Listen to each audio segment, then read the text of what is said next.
Hello படி, என்னோடய friend வந்து பார்த்தோன்னா வாடா முடி வெட்ட போகணும்னு சொல்லி கூப்பிட்டான். என்னால் வர முடியாது, நீ வேணா போடா அப்படின்னு. ஆம்பளையா இருந்தா வா, பொம்பளையா இருந்தா வராத. ஓகே, நான் ஆம்பளை மாட்டி இழுக்கிறாங்களே.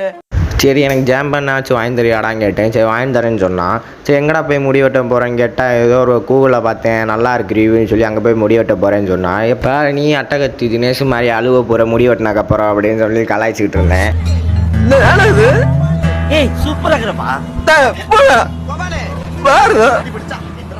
கடைக்கு வந்துட்டோம். இந்த கடை எங்கே இருக்குதுன்னு பார்த்தீங்கன்னா வசநகரில் வந்து பெட்ரோல் பங்க் பக்கத்தில் இருக்குது. இந்த கடை வந்து பார்த்தீங்கன்னா நீட்டாகவே மெயின்டைன் பண்ணி வச்சுருந்தாங்க. இங்கே எல்லாம் பார்த்தீங்கன்னா வடக்கண்ணைனாக இருந்தாங்க. வடக்கண்ணைட்டானே கொஞ்சம் நீட்டாக வெட்டி விடுங்க, ஆஃபீஸ் போகிற மாதிரி அப்படி சொல்லிட்டு இப்படிலாம் வெட்டிட்டு ஃப்ரெண்டு எப்படா இருக்குன்னு கேட்டான்.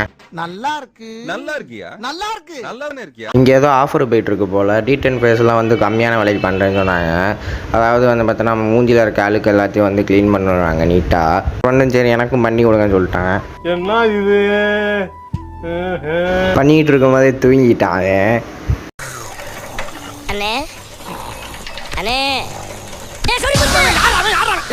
என்ன சொன்ன? சரி அவன் தூங்கட்டும், நமக்கு வடக்கண்ணுட்ட கொஞ்சம் ஃபன் பண்ணுவோன்ட்டு அண்ணே கொஞ்சம் காசு கொண்டு வர மறந்துட்டேன், அப்புறமேட்டு வந்து தரேன்னு சொல்கிறேன். பேசாலா கிட்னி இருக்குல்ல வச்சிட்டு போன்றாரு. தம்பி கொஞ்ச நேரத்துக்கு முன்னால முடி வெட்ட வந்துச்சு. நானும் முடியெல்லாம் வெட்டி விட்டுட்டேன். முடி வெட்டினதுக்கு அப்புறம் காசு அப்புறம் தர்றேன்னு சரி. உடனே நான் என்ன பண்ணேன், காசுக்கு பதிலா ஒரு பக்கத்து காடை அறுத்து வச்சுக்கிட்டு அனுப்பிச்சிட்டேன். தம்பி இப்ப காசை கொடுத்துட்டு காடை வாங்கிட்டு போகுது.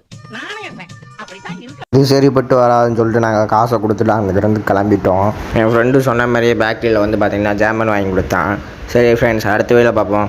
வட்டாமாமே.